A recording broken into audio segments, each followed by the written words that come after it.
Jadi kalau zikir itu sudah kuat dalam diri kita, ya sudah menghadirkan esensi zikir dalam diri kita, yang dilihat semuanya itu semua anugerah Allah Subhanahu wa taala.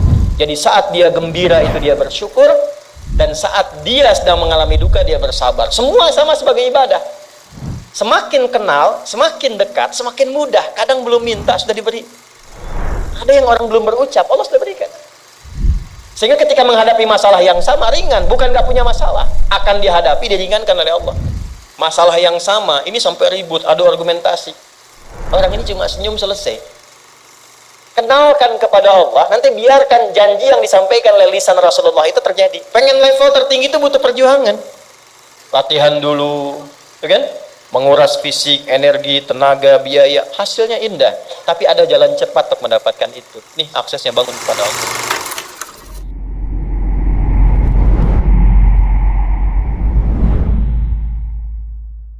Nih Pak, indahnya begini Pak. Maaf ya. Lihat istri itu, ingat Allah. Lihat anak, ingat Allah. Ibu lihat suami, ingat Allah. Kalau melihatnya begitu, maka substansi berumah tangga itu nikmat rasanya, dan tanggung jawab itu melekat pada diri kita untuk terjaga dalam kebaikan. Ya. Saya nitipkan handphone saya ke antum, dan antum tahu itu punya saya. Ya, dan Anda mencintai saya misalnya, ta'zim di situ. Mungkin nggak handphone itu ditempatkan di tempat yang tidak baik? Mungkin nggak Anda taruh di lantai begitu saja? Demi Allah saya katakan, mungkin Anda akan mencari tempat terbaik, disimpan di situ, dirapi-rapikan, dilap-lap, karena Anda merasa itu punya saya yang dititipkan pada Anda. Manusia saja bisa Anda perlakukan demikian. Bagaimana ketika Anda melihat anak itu amanah Allah, yang Anda sebagai orang tuanya akan ditanya di kemudian hari. Maka kalau mau bersikap yang nggak enak itu, nggak bisa Pak kita lakukan. Mau bentak tuh nggak bisa. Mau marah tuh ditahan-tahan. Ya. Dan itu dijaga. Lihat istri sebagai amanah Allah itu beda caranya dengan hanya melihat kemanusiaannya saja. Istri melihat suami sebagai amanah Allah akan lain. Ya. Makanya akan selalu sempat dan optimal merawat istri sendiri dibandingkan lihat-lihat istri orang. Begitu sebaliknya. Ibu pun tidak harus berharap, kenapa ya suami saya nggak seperti Ustadz? Harapan yang sia-sia. Sudah ada turunan hikmahnya. Nah itu ada latihannya. Latihannya apa? Alladzina yadhkurunallah, zikir. Jadi kalau zikir itu sudah kuat dalam diri kita, ya sudah menghadirkan esensi zikir dalam diri kita, yang dilihat semuanya itu semua anugerah Allah Subhanahu wa taala. Jadi saat dia gembira itu dia bersyukur, dan saat dia sedang mengalami duka dia bersabar. Semua sama sebagai ibadah. Ajaban li amril mu'min. Kalau sudah seperti itu, kata Nabi, perkara hidupnya mengagumkan, gak ada keluhan. Itu latihannya zikir. Nah, zikir ini di Quran diturunkan dalam bentuk yang pokok berupa amalan ritual. Karena itulah semua bentuk amalan ritual disebut dengan zikir. Jadi kalau kita ingin hadirkan sifat tadi, maka cara pertama tingkatkan ibadah ritual. Salat. Apalagi? Al-Quran. Saya ambil dua dulu lah, supaya nggak banyak-banyak dulu. Yang pokok salat yang kita lakukan tiap hari. Tinggal kuantitas dan kualitas kita tingkatkan. Maaf, lihat sini baik-baik. Salat itu di Al-Quran disebut dengan zikir. Dalilnya Quran surah ke-20 ayat ke-14. Dan langsung disarikan dengan fungsi ibadah sebagai fungsi hidup kita. Sudah? Perhatikan baik-baik. Innani anallah la ilaha illa ana fa'budni wa aqimis salata lidzikri. Itu dalilnya. Sayalah Allah, kata Allah. La ilaha illa ana, tidak ada Tuhan yang layak dipertuhankan dan layak disembah kecuali saya, Allah. Allah. Bagaimana kenal Allah sebagai Tuhan? Ya, yang layak disembah, yang harus dipertuhankan, kenalnya bagaimana? Mendekatnya bagaimana? Fa'budni, sembah saya supaya kamu kenal saya, dekat dengan saya, tahu saya. Bagaimana caranya? Wa aqimis shalah, tunaikan salat. Jadi kalau pengen dekat dengan Allah, terkoneksi kepada Allah, tersambung, punya sifat tawakal yang kuat, nih tingkatkan sholatnya, tambah. Makanya tiap hari kita sholat 5 waktu itu untuk membangun konektivitas dengan Allah. Sebab kalau sudah dekat, aksesnya pun terbuka semua. Itu maksudnya. Anda dekat dengan pimpinan, akses di perusahaannya kan mudah untuk diakses. Ya kan? Kita punya kenalan yang kuat, yang punya sesuatu, aksesnya mudah dibuka. Kita kenal Allah dan dekat dengan Allah, apa yang sulit bagi Allah. Dan ini kita yakin. Nah sekarang Allah kasih jalan. Coba lihat orang-orang dulu. Ya. Mereka ketika akan melatih dirinya untuk tersambung kepada Allah, sholat semua, termasuk para nabi, rasul. Tapi dahsyatnya, ketika ada apapun dalam kehidupannya, yang sulit Allah mudahkan. Minta langsung dikabulkan. Dan sangat luar biasanya seringkali terjadi mintanya lewat sholat. Nabi Zakaria itu kan dihukumi istrinya oleh medis itu menopause dan mandul. Maaf, nggak mungkin punya keturunan. Kapan mintanya? Dalam sholat. Mohon sama Allah. Dan itu dikabulkan. Dan diabadikan di Quran dengan surah yang sama, Ali Imran ayat 38 sampai 39. Hunalika da'a Zakaria rabbah qala rabbi habli min ladunka dzurriyyatan thayyibah innaka sami'ud du'a. Ya Allah, mereka mengatakan aku nggak mungkin punya keturunan. Mereka mengatakan istriku punya keterbatasan. Maka aku memohon kepadamu yang tidak punya batas dalam pemberian. Engkau yang maha mendengar. Kalau kepada yang maha mendengar doa saya tidak dikabulkan, mohon tunjukkan kepadaku lewat sholat ini ya Allah, dengan cara apa lagi dan kepada siapa aku mesti memohon. Itu nggak nunggu lama, permohonan selesai turun jawaban ayat 39-nya. Fanadathul malaikatu wa huwa qa'imun yusalli fil mihrab.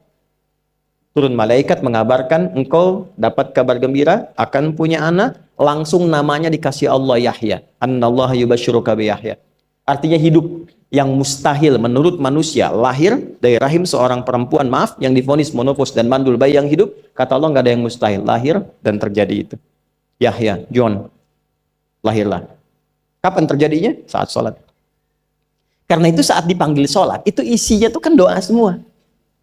Silakan ngecek, isinya doa semua. Dari mulai takbir, sujud sampai salam, isinya doa semua. Dan itu konektivitas kita dengan Allah, minta. Kapan itu bisa terkabul dengan cepat doanya? Kapan selesai urusan kita? Kalau koneksinya bagus. Makanya disebutnya zikir, yang terhubung, yang nyambung. Semakin kenal, semakin dekat, semakin mudah. Kadang belum minta, sudah diberi. Ada yang orang belum berucap, Allah sudah berikan.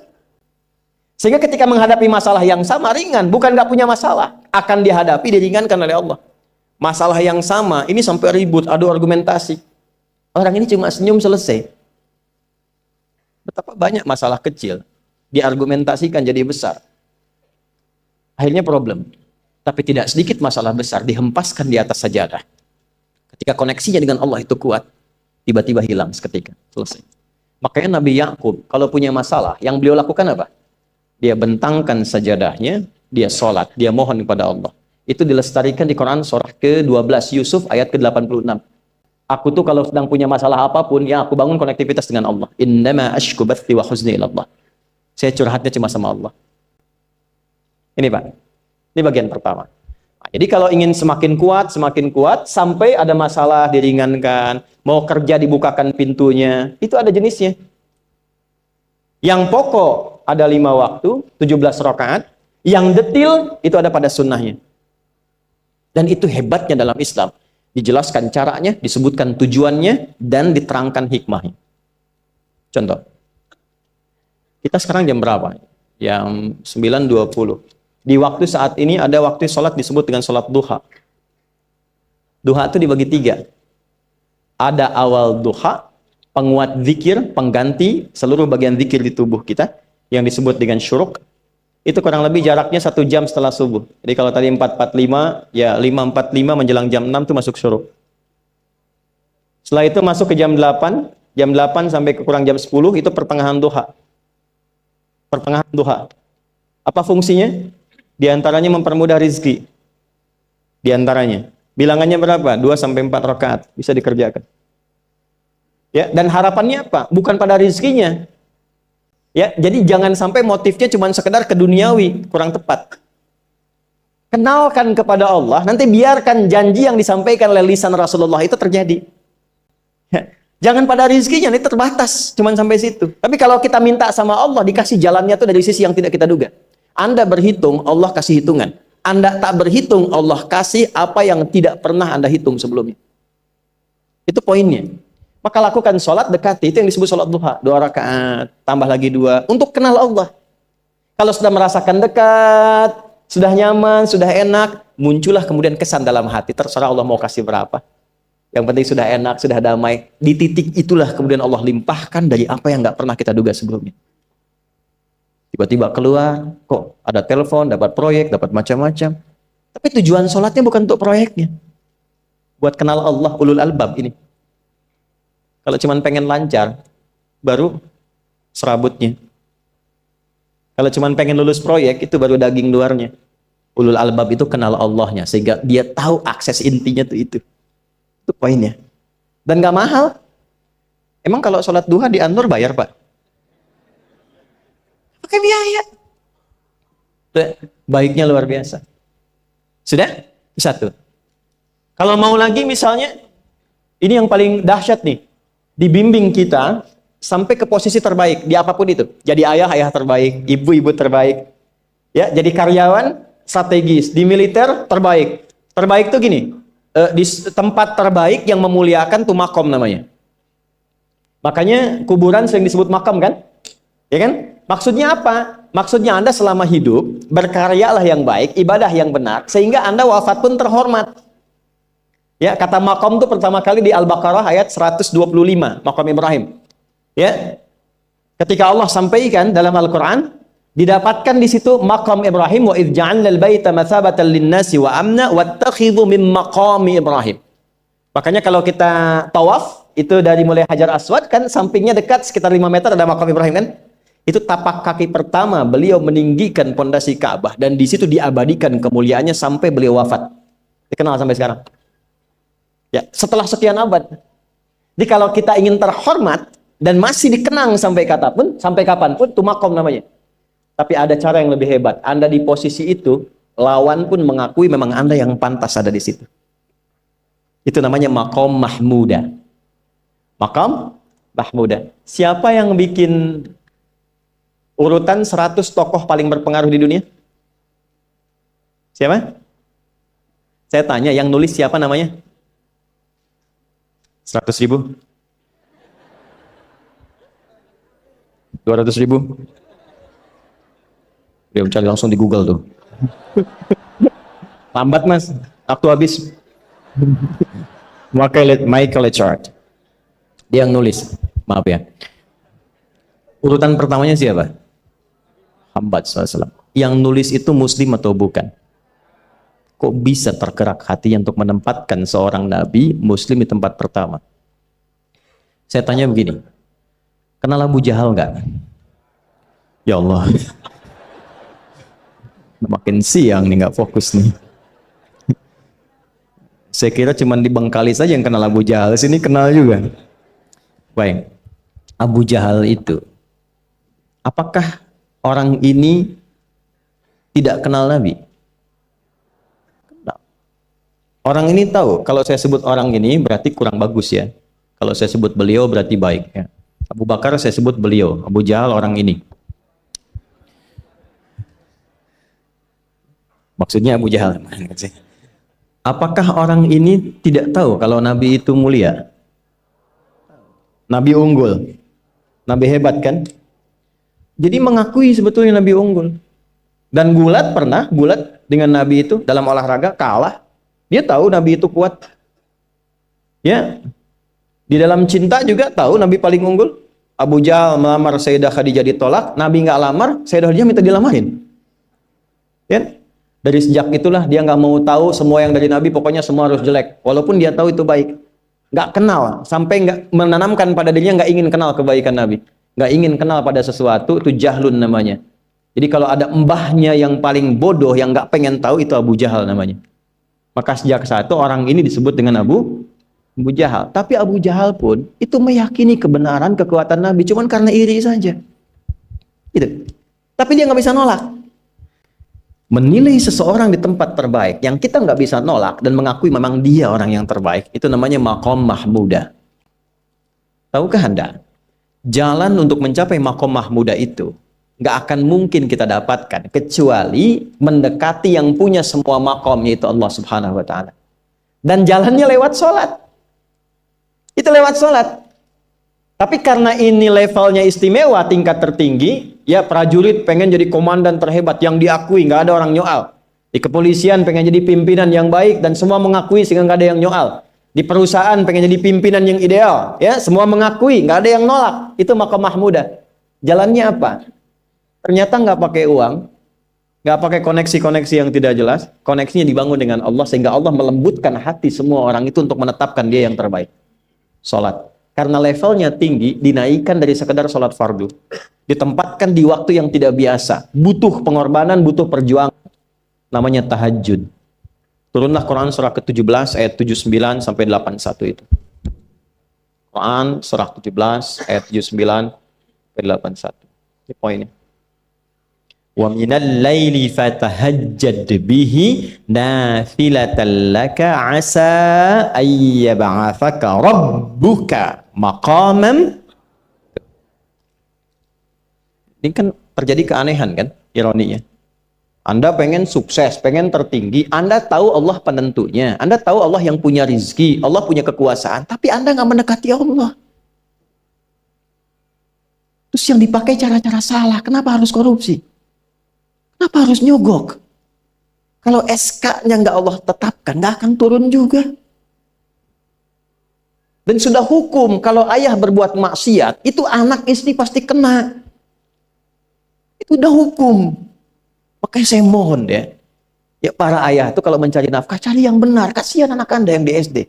Harus berhenti sekolah. Maaf, bukan anak Anda, maksudnya anak orang lah. Kenapa harus korupsi? Maka ketika ada tawaran sogokan yang nggak bagus, tuh yang dibayangkan tuh itu bukan cuma proyek jalan dapat uang banyak, tuh anak-anak tuh bahaya. Ke sekolah disebut anak koruptor, sedih. Istri nggak sanggup keluar belanja. Tuh pikirkan, itu sudah hukum. Sudah hukum. Anak juga begitu. Kalau mau berperilaku, ingat orang tua. Sebab ketika tidak baik, orang tua pasti kena. Anak di sekolah berantem, yang dipanggil siapa? Tuanya. Itu selalu terikat. Di rumah tangga itu selalu begitu. Karena nafas itu terikat. Semua saling mengikat. Babnya itu jelas. Nah, balik ke sini. Kalau ingin tingkat yang tertinggi, dekati pemiliknya Allah. Ini. Makanya tuh harus punya itu. Itu ringan kalau sudah punya itu tuh Allah. Saya punya Allah. Kita mau apa? Takut hidup. Nabi ditodong pakai pedang. Siapa yang menyelamatkan Muhammad sekarang? Ringan Nabi jawab, Allah. Jatuh pedang. Dibalik, kamu siapa yang menyelamatkan kamu? Bingung. Udah punya Allah itu luar biasa. Nah, ini yang harus tanamkan pada jiwa. Punya Allah sebagai Tuhan. Kalau sudah dekat, kenal, baik dengan itu, akses mudah semua. Dan yang paling indah itu apa? Menerima apa yang Allah tetapkan. Hari ini nggak dapat, alhamdulillah. Saya masih dikasih jalan. Alhamdulillah, besok belum dapat. Ada akumulasi, paham. Nah, itu nggak mungkin bisa dapat rasa itu. Salah satunya, ikhtiarnya apa? Nih, tahajud. Dan hebatnya, kenapa sholatnya disebut tahajud? Tidak disebut sholat hajat. Ada hajat, ada tahajud, beda. Hajatun, hajada, hajadun, ada tahajjada ya tahajjud, tahajud. Beda. Tahajud, di situ aja.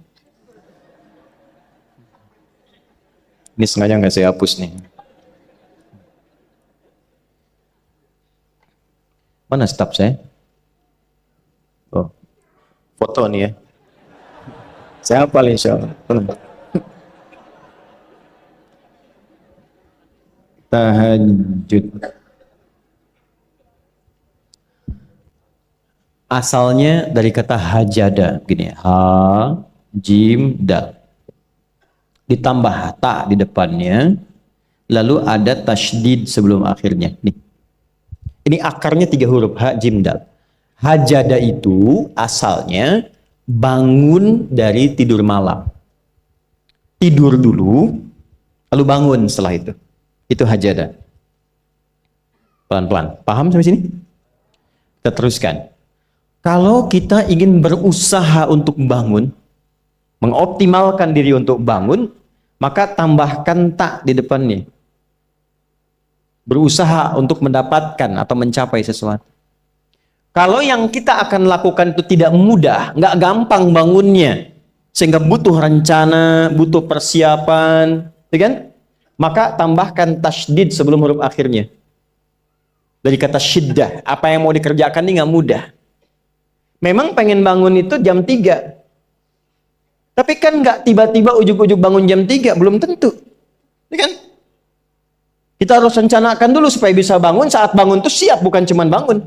Bangun jam 3, salatnya 4:30, ya kan jauh. Maka untuk bangun jam 3 itu butuh persiapan, nih syiddah. Maka rencanakan, pasang alarm 3 kali. Misal yang ikhtiarnya jam 2, jam 2.15, jam 2.30. Alarm jam 2 untuk mematikan alarm yang kedua. Gitu kan? Yakin saya Anda kalau pasang alarm malam tuh nggak satu, yakin? Bangun, ceklek, mati. Minimal ingat akan ada alarm berikutnya kan? Itulah tak. Allah itu sudah tahu modus-modus kita itu. Karena alim maha mengetahui. Detailnya kan kita lakukan kan Allah sudah tahu. Alarm yang kedua membangun kesadaran paripurna. Peringatan kedua. Kalau pengen bangun, enggak tertidur. Maka ketika sampai pada alarm ketiga, sudah sadar kita. Oh. Bapak, Bu, alhamdulillah. Lebih baik telat daripada enggak sama sekali. Bangun. Ini. Kalau kita tarik ke implementasi hidup, pengen level tertinggi itu butuh perjuangan. Latihan dulu, kan? Menguras fisik, energi, tenaga, biaya. Hasilnya indah. Tapi ada jalan cepat untuk mendapatkan itu. Nih, aksesnya bangun kepada Allah. Gitu. Kalau kita tingkatkan ini, itu luar biasa. Jadi itu. Jadi. Nah, kalau ini terus ditingkatkan, terus tingkatkan, nanti membangun value yang terasa. Ada nilai-nilai yang terasakan, kita merasa lebih dekat dengan Allah. Yang biasanya tadi dipanggil azan baru ingat sekarang, baru selesai subuh udah ingat isya. Nanti isya bagaimana, gitu kan, urutkan. Tapi tetap zuhur juga, zuhur, asar, maghrib, isya. Waktunya kenal, jam berapa. Bahkan dipetakan, saya nanti akan ke sini, masjid yang terdekat di situ. Jadi lihat peta itu, ya lihat peta jalan, saya nggak sebut nama supaya nggak endorse. Itu lihat peta jalan, itu dia petakan, saya akan sampai di situ jam berapa, durasinya berapa, masjidnya di mana. Kalau tertinggal di situ, di sini saya sholat Jumatnya. Sampai ke situ. Nah, value yang membuat kita semakin meningkat dekat dengan Allah, itu takwa namanya. Takwa. Disebutkan sebanyak 240 kali dalam Al-Quran. Nah, intinya itu ini nih. Jiwa takwanya. Kalau ini sudah ada, Allahu Akbar. Silahkan Anda keluarkan semua kata-kata takwa di Quran. Tidak ada kecuali yang indah semuanya. Quran surah 65. 65 itu babnya bab tolak. Surahnya at-tolak. Tolak itu persoalan terbesar di rumah tangga. Nggak akan bisa terjadi yang demikian itu kalau ada takwa di dalamnya. Nyambung. Kalaupun mesti terjadi, itu spirit takwa mengarahkan pada yang terbaik. Makanya di ayat kedua di ujungnya, sampai ke ayat 3, apa yang terjadi? Di rumah tangga itu kan cuma 2 babnya. Satu masalah dari komunikasi, yang kedua materi. Perhatikan, wa may yattaqillaha yaj'al lahu makhraja wa yarzuqhu min haitsu la. Siapapun yang mampu meningkatkan takwanya kepada Allah, pakai man tuh, setiap personnya. Suami, istri, ayah, ibu, anak, satu keluarga mencoba meningkatkan takwa. Dia tahajud, bangun semua ingatkan. Bangun semua tahajud, salat duha, yuk ingatkan dimanapun. Alhamdulillah. Apa yang terjadi? Ketika dilakukan, apa jawab Allah? Yaj'al lahu makhraja. Enggak pakai alif lam, makhraja. Masalah apapun yang engkau alami. Suami berangkat ada masalah. Ada masalah umum yang semua orang mengalami itu. Tapi yang ini enggak. Kena macet, ada macet, dia mau berangkat. Tiba-tiba diarahkan, jangan lewat situ Pak, macet, Bapak kesini aja. Ya. Pak ikut kami saja Pak. Tiba-tiba patwal datang, ayo ikut. Ya, itu bisa terjadi. Wa yarzuqhu min haitsu la yahtasib. Bahkan rezekinya pun itu datang dari sisi yang enggak diduga. Gak nyangka ya, emang gak disangka-sangka datangnya. Ya, habis sholat, tiba-tiba telepon masuk, belum selesai proyek, ini ada permintaan itu. Beda istidraj dengan takwa itu lain. Kalau istidraj itu bertambah tapi lupa Allah. Hati-hati. Proyek nambah, sholat lupa. Hati-hati. Hati-hati ya. Pekerjaan menambah, omset nambah, tapi nggak pernah bisa ngaji. Nggak pernah mampu sholat. Hati-hati itu. Dan paling bahaya kalau itu nambah terus sehingga membuat lupa semua ibadah. Itu istidraj namanya. Istidraj. Ancamannya akhirat tuh, hati-hati. Segera ingat, segera ingat. Tapi kalau semakin nambah, semakin ingat Allah, itu anugerah. Karena Allah telah menilai hamba ini paham menjalani kehidupan, sehingga dia ngerti. Makanya Utsman, Abdurrahman bin Auf, setelah masuk Islam, hartanya makin nambah. Karena kenapa? Karena telah dinilai layak mengelola harta, paham cara mengelolanya. Dapat segini, alokasikan ke sini. Dapat segini, alokasikan ke sini. Pak, di mana logikanya ada 600 truk hasil usaha? Bapak punya 600 perusahaan. Satu perusahaannya itu bergerak di bidang misalnya logam mulia. Ya, ada emas, ada berlian, ada macam-macam dan sebagainya. Satu kali Anda berhasil mendapatkan kurang lebih 600 truk logam mulia di dalamnya. Mau datang kemudian ke tempat Anda di jalan. Tiba apa yang terjadi? Ada komen tetangga kepada Anda. Misal, komennya nggak langsung, cuma ke teman tetangga Anda dengar.